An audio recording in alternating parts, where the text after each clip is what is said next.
¿Qué tal amigos de Norte Play? Seguimos charlando con los precandidatos de cara a las elecciones del 18 de junio, las elecciones primarias en Chaco. Y uno de los precandidatos que se presenta es Rafael Yurkevich, que es precandidato a intendente de Resistencia por el Frente Unidos por la Gente, que impulsa a Domingo Pepo como gobernador. Bueno, antes que nada, el saludo. Buenas tardes, Rafael. Gracias por acercarte. Hola, buenas tardes. Gracias por el espacio. Dispuestos a contarle todo lo que quieran saber respecto de esta candidatura.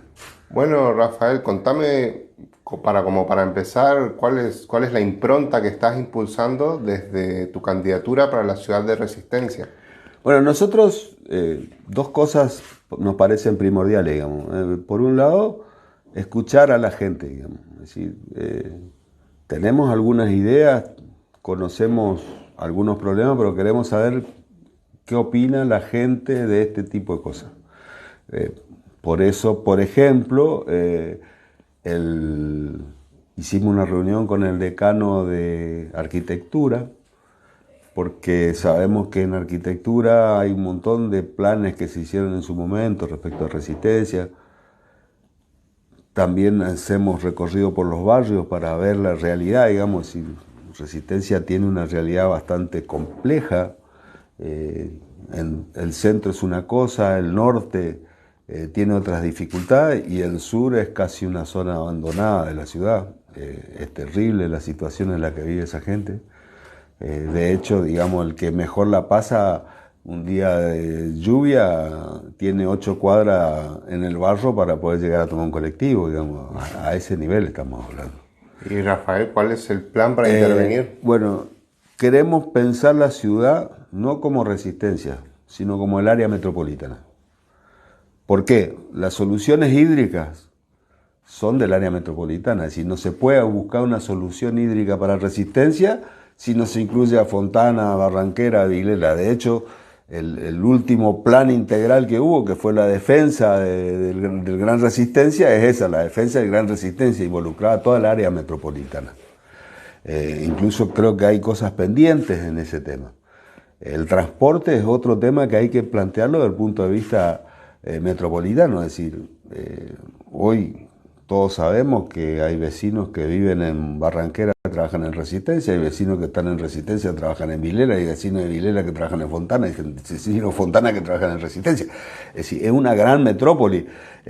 Ni la gente ni la naturaleza distingue de que este es de tal intendente y este es de tal otro intendente. Entonces, bueno, una de las cosas que proponemos es trabajar en conjunto entre las instituciones. De hecho, existe lo que se llamaba el área metropolitana del Gran Resistencia, pero que nunca funcionó como tal, digamos, más que una reunión de algunas veces algunos intendentes, pero sin establecer políticas públicas que sean transversales a todas las intendencias. Es más, digamos, por ahí habría que pensar en algún acuerdo con que parte del presupuesto de cada una de las intendencias que conforman el área metropolitana, pequeño porcentaje quizá, constituyan un fondo para que se produzcan hechos del área metropolitana de Gran Resistencia y no de una municipalidad en particular. Hay que darle volumen a ese tema, porque si no, las soluciones son pan para hoy, hambre para mañana, digamos. Si estamos por ir a pelear por determinadas obras de infraestructura con la provincia, ¿sí? Yo le tengo que decir al gobernador Pepo, mirá, necesitamos esto, no para Resistencia, Fontana, Barranquera y Vilela, porque es una solución integral para el área metropolitana. Así que esa va a ser la primera pelea con Pepo, seguramente. Sí. Bueno, Pepo es su candidato, quien lidera este espacio para llegar a volver a la gobernación del Chaco. ¿Cuáles son las líneas que coinciden tanto para la provincia como para la ciudad de Resistencia? Bueno, Domingo Pepo presenta 6 ejes, digamos. En algunos ejes son genéricos, digamos, provinciales, del área provincial netamente, pero otros tienen que ver con los municipios. Por ejemplo, el tema seguridad es un tema que está imbricado. La seguridad es una fuerza, la policía es una fuerza provincial, pero tenemos que coordinar, digamos, para que en el esquema que nosotros planteamos de seguridad, con corredores seguros, con uso de tecnología para determinar cuáles son aquellos lugares más aptos para que haya seguridad para las mujeres, para los niños, etcétera, podamos combinar para que la policía actúe en consecuencia y tengamos una afinidad en resolver ese problema que es serio también en Resistencia. Después en el área educación, la educación es netamente un área provincial. Domingo quiere trabajar fuertemente con el tema de educación, tiene algunas ideas respecto de la educación secundaria y algunas reformas para hacer ahí. Está el tema de salud pública, otro tema que si bien es provincial también involucra a los municipios y sobre todo el área metropolitana, que tiene una población enorme y que necesita de centros de salud distribuidos convenientemente. Y todo eso hay que coordinar, digamos, entre los distintos municipios y el gobierno provincial. Fíjate que ahí también hay un tema, digamos, de si un centro de salud está en un área que está en mitad de camino entre dos localidades. Bueno, el centro de salud es de las dos localidades, digamos, no se puede poner un centro de salud y a 3 cuadras otro porque son de distintas localidades, es una locura. Claro, exacto. Rafael, usted nos quiere contar un poco para la gente que no lo conoce, un poco sobre su trayectoria como funcionario público, qué actividades realizó durante... Bueno, sí, cómo no. Yo tengo algunos años, así que tengo algún recorrido prolongado. Soy nacido acá en Resistencia, viví toda mi vida en Resistencia. Fui al jardín de infante El Bambi. Uno de mis compañeras fue Delfina Beirabé. Hice la escuela primaria, salvo primer grado que hice en la escuela 383 que funcionaba donde hoy está Alca, en esa zona. Desde segundo grado en adelante hice toda mi escuela primaria en la escuela número 2, que está obligado a 450. Y la secundaria en la ENET número 1, donde me recibí de técnico electromecánico.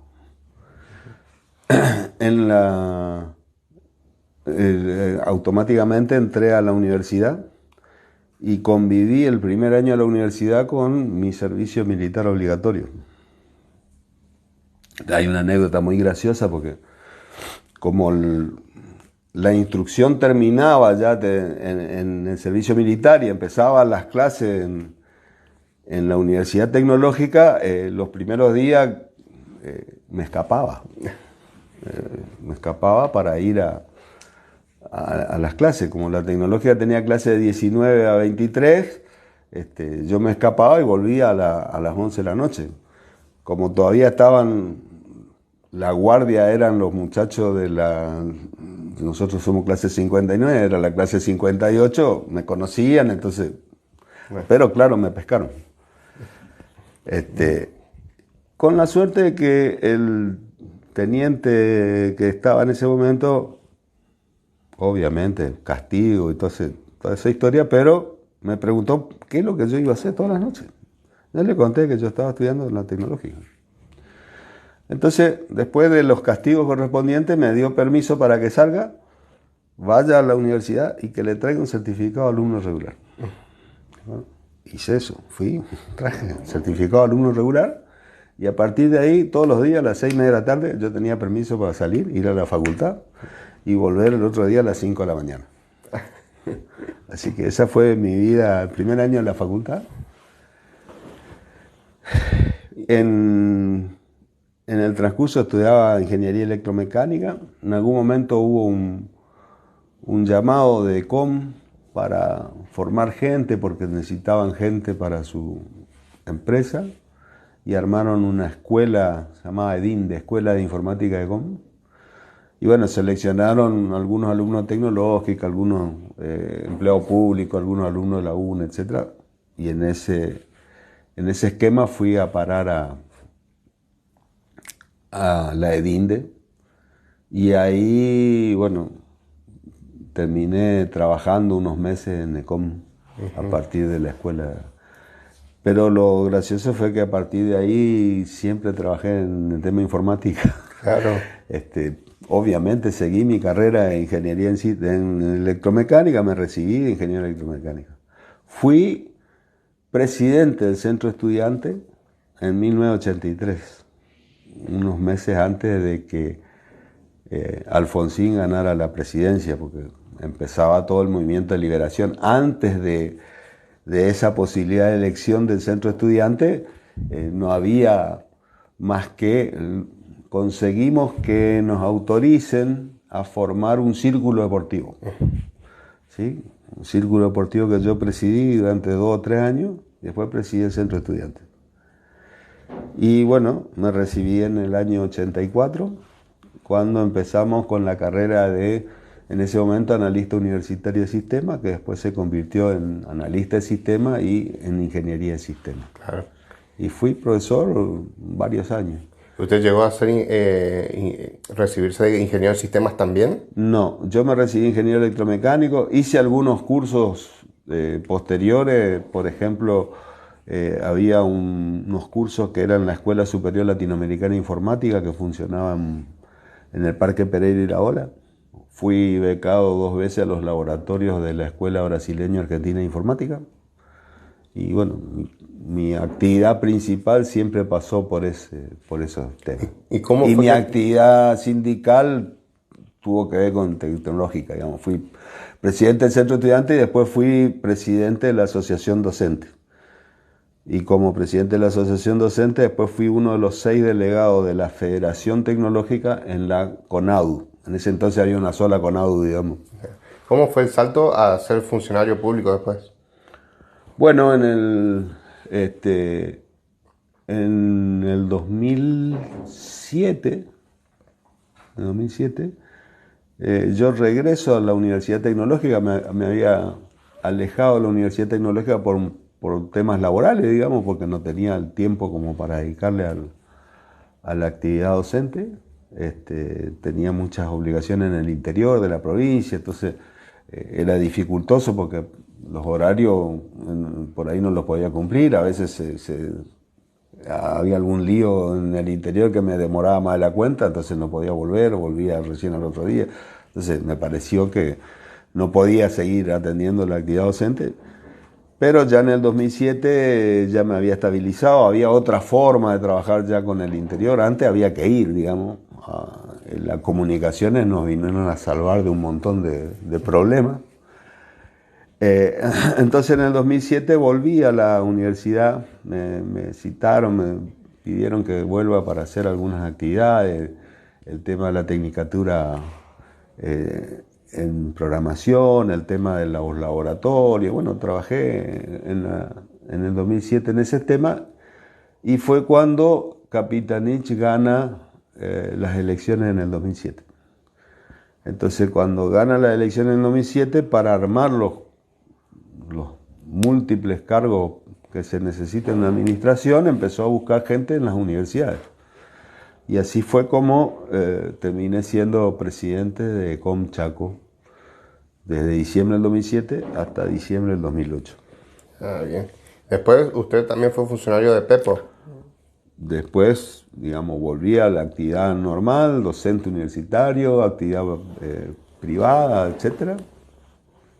Hasta que en el 2012, creo que fue, me vuelven a llamar del gobierno de la provincia, pero como externo, para hacer unos trabajos en la Subsecretaría de Energía. Y así fue como entré a ser empleado público, sin pensarlo, digamos. Empecé a hacer esas actividades, pasó el tiempo y bueno, quedé como personal de la Subsecretaría de Energía. Estaba en ese ámbito cuando gente allegada a la campaña de Pepo me invitan a colaborar con Pepo en la campaña. Y bueno, colaboré con Pepo en la campaña, y cuando asume la gobernación terminamos creando la Subsecretaría de Innovación Tecnológica. Teníamos una fuerte discusión ahí.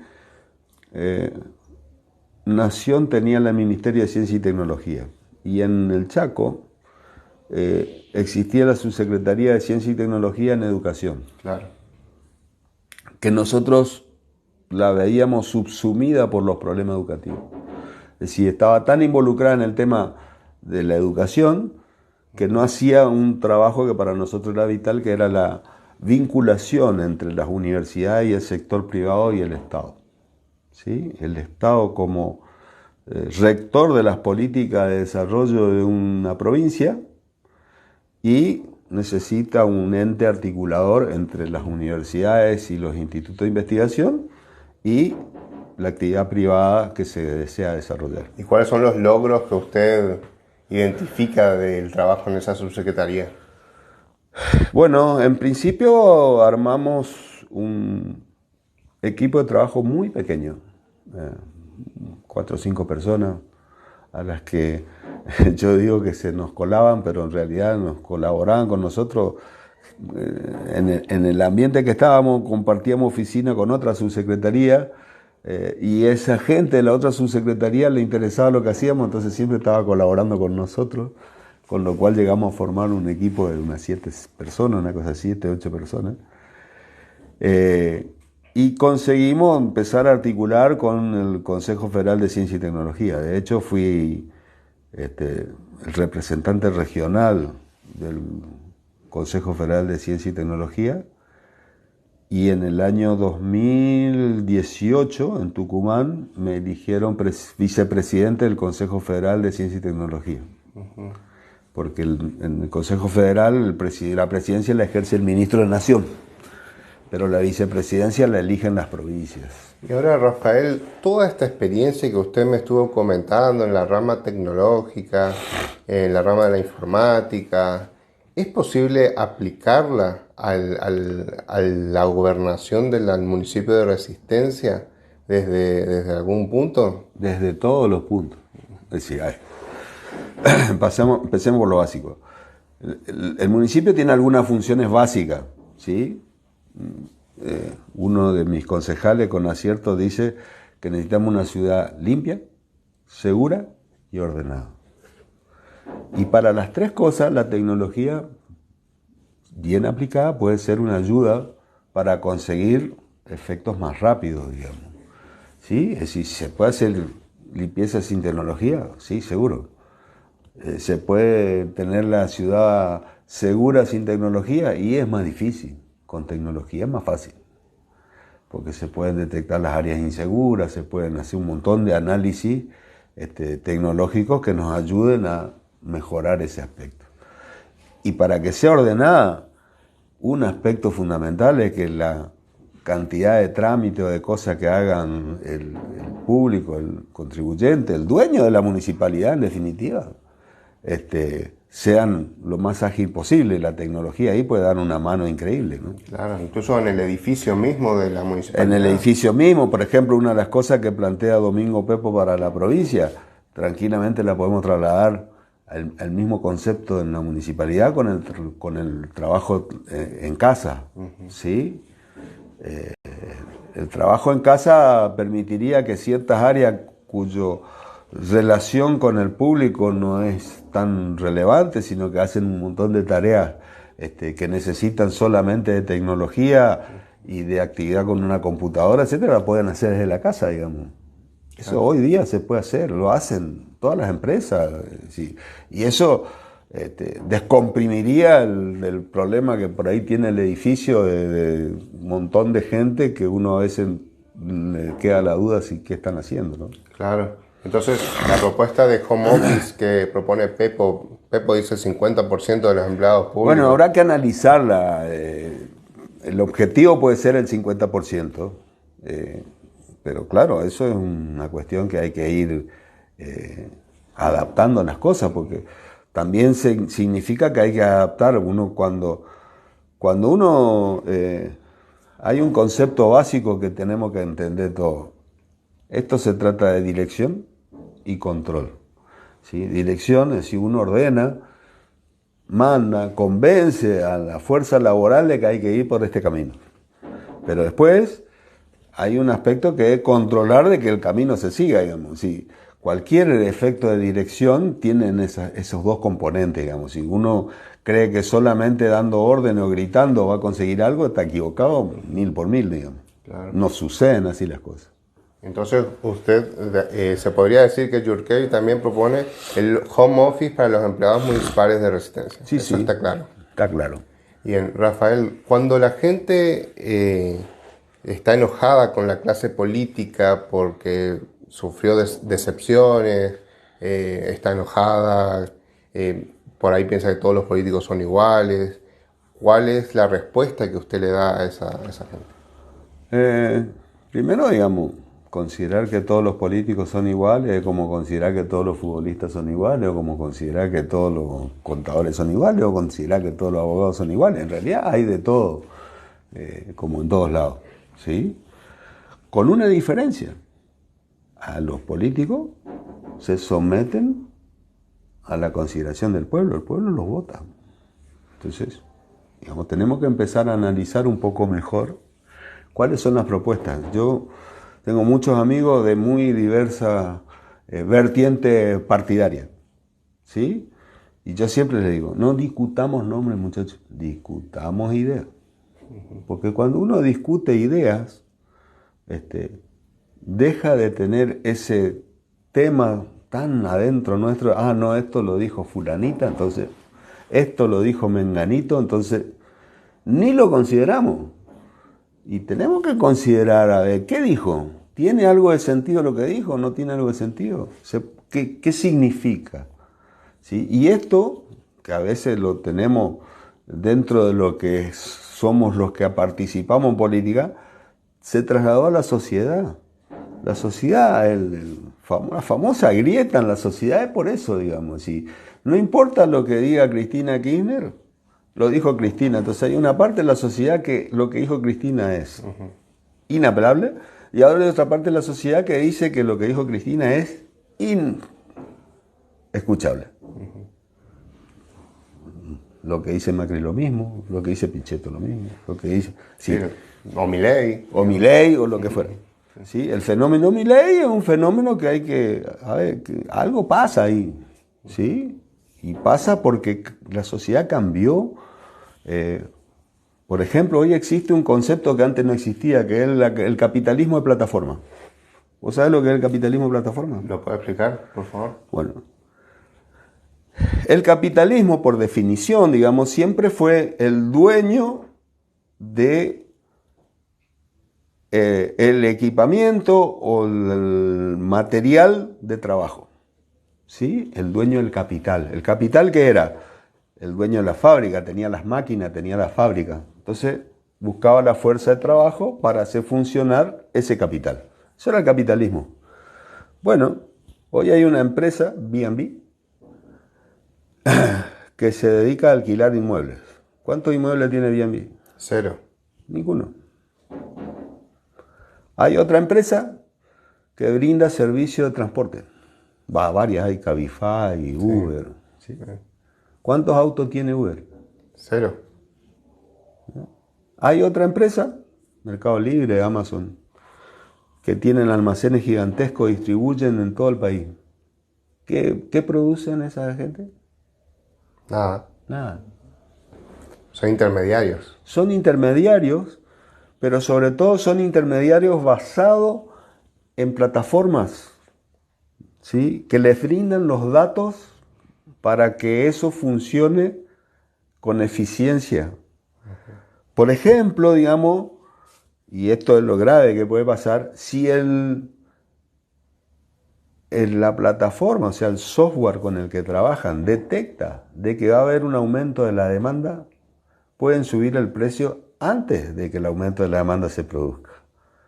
Entonces, uno no se da cuenta de que está pagando de más porque la plataforma, en función de los datos, anticipó todo esto. Eso se va a agravar todavía más con el tema de inteligencia artificial.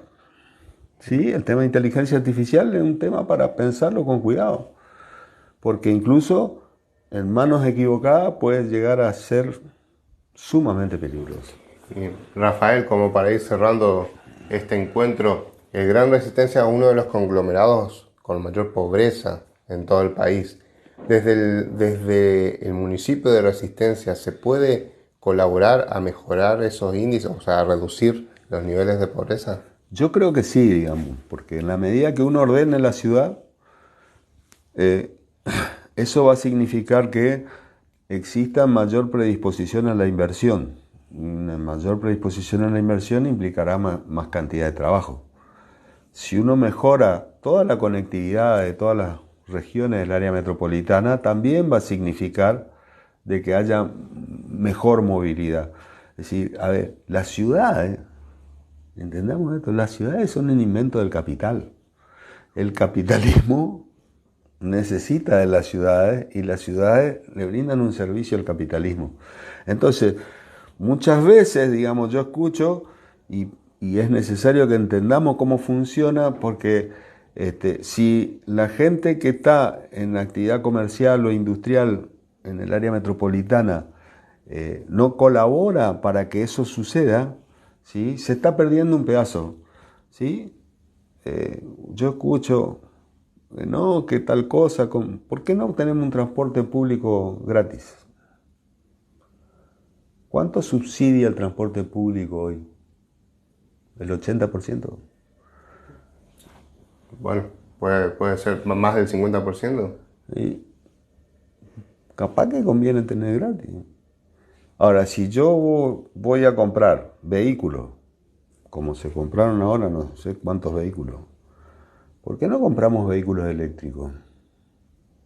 Porque tenemos que empezar a pensar en esas cosas también. El privado no va a hacer per se la transferencia tecnológica si el Estado no lo ayuda. El Estado, municipal, provincial, nacional, históricamente es el impulsor de la innovación. Claro, en otros países se fijan plazos hasta tal año vamos a reducir tanto los vehículos de combustión de tal forma. Entonces se fijan plazos. Por supuesto, y se mejoran las bicisendas y se mejora el uso del transporte público. Nosotros tenemos una eficiencia de transporte público terrible. Tenemos una vía que atraviesa Resistencia, Fontana, Vilela, Tirol, y sin embargo la subocupamos o no la ocupamos directamente. Rafael, por último, si le quiere dar un mensaje a la comunidad de Resistencia. Sí, Resistencia tiene muchísimos problemas. Pero así como tiene muchos problemas, hay que empezar a buscar soluciones. Las soluciones se encuentran, primero, escuchando al vecino. Segundo, consultando a los que saben. No importa de qué partido político sean. Hay gente que es especializada y hay que escucharla. Y tercero, tratar de hacer, tal vez no resolver el problema, resolver una parte del problema, pero resolverla definitivamente y no volver todas las veces sobre el mismo tema. Porque eso es lo que le cansa a la sociedad. Dice, estamos acá y esto nos vienen prometiendo, hicieron esto y al final no mejoramos nada. Eso es lo que pone frenético a la gente, digamos, porque quiere progresar. Y el progreso se consigue con orden. ¿Sí? La bandera brasileña es muy clara. Orden y progreso. Muchas gracias, Rafael, por esta charla.